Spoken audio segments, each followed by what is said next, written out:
పెద్దిరెడ్డి రామచంద్రారెడ్డి గారు. ఆ పేరు వింటేనే మీరు నవ్వారు. సార్ పేరు వినంగానే. సో, చూసారు మ్యామ్ ఏదైతే అటవీ భూములు ఏదైతే 23 ఎకరాలు ఉండేవి కాస్త 70 ఎకరాలు ఎలా అయినాయి. ఈవెన్ నిన్న ఈనాడు న్యూస్ పేపర్‌లో గూడా మనం చూసామా, న్యూస్ పేపరు ఈవెన్ సర్వే నంబర్‌తో సహా వాళ్ళు బాగా రీసెర్చ్ చేసి దాని మీద పేపర్‌లో ఎయడం జరిగింది. ఇంకోటేంటంటే అటవీ మధ్యలో ఒక విలాసవంతమైన ఫార్మ్ హౌస్ గనక మనం చూసాం. ఏదైతే మార్కెట్ కమ్యూనిటీ ఏదైతే మార్కెట్ కమ్యూనిటీ నిధులు ఏదైతే ఉన్నాయో, ఆ నిధులతో ప్రజల డబ్బుతో ఏదైతే రోడ్డు కూడా ఏసారని ఈనాడు పేపర్‌లో గాని రాసారు. రాసిన తర్వాత నెక్స్ట్ పెద్దిరెడ్డి రామచంద్రారెడ్డి గారు నిన్న ఈవినింగ్ ప్రెస్ మీట్ పెట్టి అది ఎప్పుడు 2001 నుంచిలోనే ఉంది. అండ్ ఈనాడు పైన నేను పరువు నష్ట దావా వేయబోతున్నాను. ఎందుకంటే నా గురించి ఇలా రాసారు కాబట్టి అని అన్నారు. అసలేం జరుగుతుంది మేడం మీరు చెప్పండి ఒకసారి? నేను ఇందాక మీరు నవ్వారు అన్నారు. హ్మ్. ఎందుకు నవ్వానంటే విరక్తితో కూడిన నవ్వు అది. మనము చాలా రకాల నవ్వులుంటాయి. విరక్తితో కూడిన నవ్వు, వికటహాసము, చిరునవ్వు చాలా ఉంటాయి. సంతోషంతో కూడిన నవ్వు ఇలా. హృదయంలో నుంచి వచ్చే నవ్వు ఉంటుంది ఒక్కొక్కసారి. సరే, ఒక్కొక్కసారి దురదృష్టం. అటవీ సంపదలు నాశనం అవుతున్నా, సహజ వనరులు అన్యాక్రాంతం అవుతున్నా, ఎవరైనా మహిళలకి అన్యాయం జరిగినా, వ్యవస్థల్ని ఎవరైనా గోతులు తీసి పూడ్చిపెడుతున్నా మనకు ఒక విరక్తితో కూడిన భారంగా ఒక నవ్వు అయితే వస్తుంది. అయితే ఇక్కడ మనం చూడవలసింది ఏంటంటే 2019 నుంచి 24 మధ్యకాలంలో ఆంధ్రప్రదేశ్లో నిధుల దుర్వినియోగం దగ్గర నుంచి, చట్ట ఉల్లంఘనల దగ్గర నుంచి, రాజకీయ నాయకులు వాళ్ళ సొంతానికి ప్రభుత్వ నిధులను వాడుకోవటం దగ్గర నుంచి, ప్యాలెస్లు కట్టుకోవటం దగ్గర నుంచి, ఒక రకంగా జగన్మోహన్ రెడ్డిని ప్యాలెస్లు పిచ్చోడని అభివర్ణించాల్సిన పరిస్థితికి దిగజారిపోయిన ముఖ్యమంత్రి ఉన్న ఆ రాష్ట్రంలో యథా రాజా తదా ప్రజ. జగన్మోహన్ రెడ్డి అలా ఉన్న తర్వాత మంత్రులు మాత్రం ఎందుకు ఊరుకుంటారు? మంత్రులు అలా ఉన్న తర్వాత ఎమ్మెల్యేలు అలా కాకుండా ఇంకెలా ఉంటారు? ఎమ్మెల్యేలు అలానే ఉన్న తర్వాత వీళ్ళందరూ ఇలా ఉన్న తర్వాత రెవెన్యూ వాళ్ళు ఎందుకు సరిగా ఉంటారు? అధికారులు ఎందుకు సరిగా ఉంటారు? పోలీసులు ఎందుకు సరిగా ఉంటారు? ఐఏఎస్లు ఎందుకు సరిగా ఉంటారు? అందరూ కలిసి తలా ఇంత భోజనం చేయడానికి అలవాటు పడ్డారు. ఎఫ్సిఐ గోడౌన్లో పందికొక్కులు పడ్డట్టు.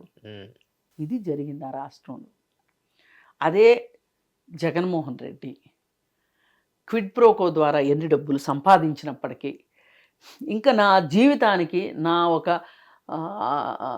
ఎన్ని తరాలు తిన్నా తరగనంత ఆస్తి నేను సంపాదించాను కదా, అయిందేదో అయ్యింది, ఇంకా నేను నీతివంతమైన పరిపాలన చేసి 30 ఏళ్ళు ఉంటాము అని గనక అనుకున్నట్లయితే గనక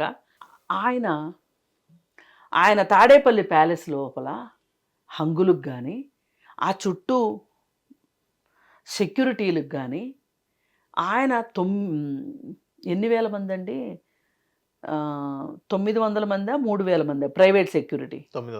900 మంది ప్రైవేట్ సెక్యూరిటీని కానీ 3 షిఫ్టుల్లో 300 మంది తోటి పహారా కాయించుకుని ఉండేవాడు కాదు. ఆ తరువాత ప్యాలెస్ రిషికొండ ప్యాలెస్ చేస్తుండేవాడు కాదు. రిషికొండ ప్యాలెస్ ఒక్క రాత్రికి రాత్రి అవలా. ఆయన అధికారంలోకి వచ్చిన దగ్గర నుంచి స్కెచ్ చేస్తే ఆయన అధికారం నుంచి దిగబోయే ముందుకు రెడీ అయింది. అది 5 ఏళ్ల కాలం పట్టింది. రకరకాల విన్యాసాలు చేసి చేసి చేసి రెవెన్యూ వాళ్ళని, అటవీ భూములు వాళ్ళని, పర్యాటక శాఖ వాళ్ళని, అందరు మంత్రులు తెలాపాపం తలా పిడికిడు ఉంది అక్కడ. రోజా దగ్గర నుంచి అందరి పాపం ఉంది ఆ రుషికొండ ప్యాలెస్లో. మరి ముఖ్యమంత్రి గారు ఒక్కళ్ళే తినేస్తే ఎట్లా, మనం కూడా తినాలి కదా అని చెప్పి ఎవరికి తోసింది వాళ్ళు తిన్నారు అక్కడ. ద్వారంపూడి చంద్రశేఖర్ రెడ్డి నన్ను అడిగితే చాలా స్మాల్ ఫిష్ వీళ్ళందరిలో. చాలా పెద్ద స్కామ్ అనుకున్నాం, అంతకు మించిన తిమింగలాలు ఇవి. ఇప్పుడు పెద్దిరెడ్డి రామచంద్రారెడ్డి ఏం చెప్తున్నాడు సింపుల్గా, అది కిరణ్ కుమార్ రెడ్డి ప్రభుత్వంలోనే డీనోటిఫై అయ్యింది, అప్పటి నుంచినే ఆ భూములు మావి అని చెప్తున్నాడు. అధికారం మీ చేతిలో ఉన్న తర్వాత రికార్డులు మార్చడం ఎంతసేపు? అసలు అటవీ భూములకి మధ్యలో ప్రైవేట్ భూమి ఎలా ఉంటుంది? అవును. అసలు దారి ఎలా వస్తుంది చెప్పండి నాకు. ఉమ్. అటవీ భూముల మధ్యలో ఉంటే గింటే ప్రభుత్వ భూమి ఉంటుంది, అటవీ భూమిగా నోటిఫై కాని భూమి ఉంటుంది తప్పితే ప్రైవేట్ భూములు ఉంటాయని నేను అనుకోను. అవును. ఒక్కవేళ ఉంటే కూడా దారి కోసమైనా మీరు అటవీ శాఖని అప్రోచ్ కావాలి. ఏమనంటే మాకు దారేమండి మహాప్రభు, దారిస్తే మీరు ఎంత ల్యాండ్ అయితే దారి కోసం నాకు ఇచ్చారో నా ల్యాండ్లో నుంచి మీకు నేను అటవీ భూముల్లోకి కలిపేస్తాను అని. ఉమ్. ఇది అటవీ భూముల చట్టం. ఏంటి అంటే 1 ఇంచ్ అయినా సరే అటవీ శాఖ నుంచి బయటికి రావాలి అంటే ఆ ఇంచ్ ల్యాండ్ అవతలకి వెళ్తే కానీ అవతల దేవతలకు రాదు. ఇది రూలు. ఓకే. మరి ఆ రూల్ కోసం ఏం చేశారు చెప్పండి? ఆ రూల్ కోసం ఏం చేశారు? ఇప్పుడు మీకు ఇంకొక ఎగ్జాంపుల్ చెప్తాను. ఇప్పుడు మన కేబీఆర్ పార్క్ ఉంది, అవును. లోపల కొన్ని మాస్కులు ఉన్నాయి. ఆ మాస్కులకి అప్పట్లో ఆ భూమి అటవీ భూమి కాదు, నవాబు సొంత భూమి. అది సొంత భూమిలో ఆయన ఒక అతిథి గృహం కట్టుకున్నాడు, ఉమ్. ఆయన మాస్కులు కట్టుకున్నాడు, అలా ఉంది. అయితే ఒకానొక సందర్భంలో ఆయన ఇన్కమ్ ట్యాక్స్ కట్టలేకపోయాడు. ఇన్కమ్ ట్యాక్స్ కట్టలేకపోతే ఇన్కమ్ ట్యాక్స్ కింద ఈ భూమిని కేంద్ర ప్రభుత్వం స్వాధీనం చేసుకుంది. ఉమ్. చేసుకొని దాంట్లో బాగా చెట్లు అవన్నీ ఉండేసరికి దాన్ని అటవీ భూమి కింద మార్చేసింది. అటవీ భూమి కాని దాన్ని అటవీ భూమిగా మార్చేసింది.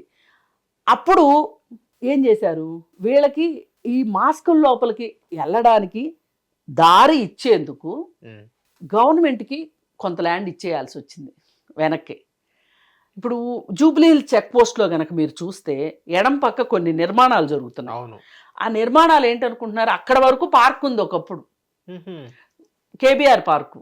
గవర్నమెంట్ ఏం చేసిందంటే మీకు మీ మాస్కుల్ ల్యాండు, మాస్కులకి వెళ్ళటానికి దారి, ఆ లోపల ఉన్న మీ అతిథి గృహము, ఈ ల్యాండ్ ఎంత ఉంది అంటే 5 ఎకరాలు ఉంది. ఆ 5 ఎకరాల ల్యాండ్ మాకు ఇచ్చేయమని అడిగింది గవర్నమెంట్. ఉమ్. అందుకే ఆ కార్నర్లో వచ్చింది ఆ ల్యాండ్. ఓకే. ఇప్పుడు చెక్ పోస్ట్కి వెళ్తూ ఉంటే అవును. లెఫ్ట్కి తిరిగే దగ్గర అవునవును. ఉంది. ఉంది. అది ఆక్షన్ వేస్తే గవర్నమెంట్కి 283 కోట్లు వచ్చినాయి, ఇప్పుడు 20 ఏళ్ల క్రితం. ఉమ్. అంటే దీన్ని బట్టి అర్థమైంది కదా, ప్రైవేటు వ్యక్తులు వాళ్ళ సొంత ఆస్తిలోకి వెళ్ళడానికైనా దారి ఇవ్వాలి అంటే వాళ్ళు పక్కన ల్యాండ్ వదులుకోవాలి. ఈ దారి కోసం పెద్దిరెడ్డి రామచంద్రారెడ్డి ఏం వదులుకున్నాడో డాక్యుమెంటేషన్ కావాలి, ఉమ్. చూపించాలి కదా. అవును. ఇప్పుడు అసలు టాస్క్ ఏంటో చెప్పమంటారా? ఉమ్. ఇవాళ పెద్దిరెడ్డి రామచంద్రారెడ్డి కాదు, ఇంకోటి కాదు. అసలు ఇబ్బంది ఎవరికి వచ్చిందంటే పవన్ కళ్యాణ్కి వచ్చింది. పవన్ కళ్యాణ్ ఎందుకు కొత్త క్యారెక్టర్ తీసుకొచ్చారు పవన్ కళ్యాణ్ చెప్తా. ఎందుకంటే ఆయన ఆ మంత్రిత్వ శాఖలో ఈ మంత్రిత్వ శాఖలో ఏళ్ళు కాళ్ళు పెట్టి మాట్లాడుతున్నాడు కదా. ఇప్పుడు ఆయన సొంత మంత్రిత్వ శాఖలోనే పెద్ద పని వచ్చింది ఆయనకి, చేతి నిండా పని. ఎలా చేస్తాడో చూద్దాం. బానే చేస్తారనుకుంటా. చెయ్యాలి మరి, చెయ్యకపోతేనా ఈయన హీరోయిజం ఏమైపోవాలి, జనసేన లక్ష్యాలు ఏమైపోవాలి, Janasena power, youth power, Pawan Kalyan ఇంత మాట అంటే ఇంతంత మాటలు అంటానికి రెడీ అయిపోయి అభిమానులు ఏమైపోవాలి, వాళ్ళందరూ ఆక్రోశాలు ఏమైపోవాలి. అందుకని ఖచ్చితంగా చేస్తాడు, చేసి తీరాలి. అంటే ఇక్కడ మనం మాట్లాడుకోవాల్సింది ఏంటంటే మేడం, ఇప్పుడు పెద్దిరెడ్డి రామచంద్రారెడ్డి గారు పెద్ద తలకాయ అయితే పెద్ద తలకాయ.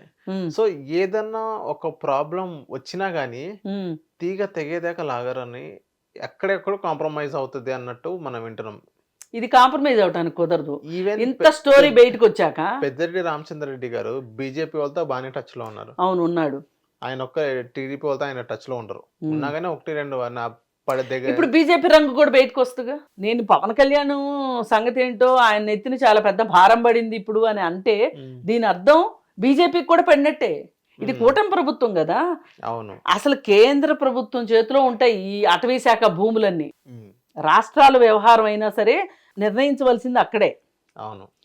డీనోటిఫై జరగాల్సింది అక్కడనే. అంటే వాళ్ళు చేయరు, జీవో ఇస్తారు, ఈ పలానా సర్వే నెంబరు పలానా ల్యాండ్ని డీనోటిఫై చేయండి, దీని బదులు ఇంత ల్యాండ్ వేరే ల్యాండ్ మనకి అటవీ భూమిగా వచ్చింది అని చెప్పి చూపిస్తారు.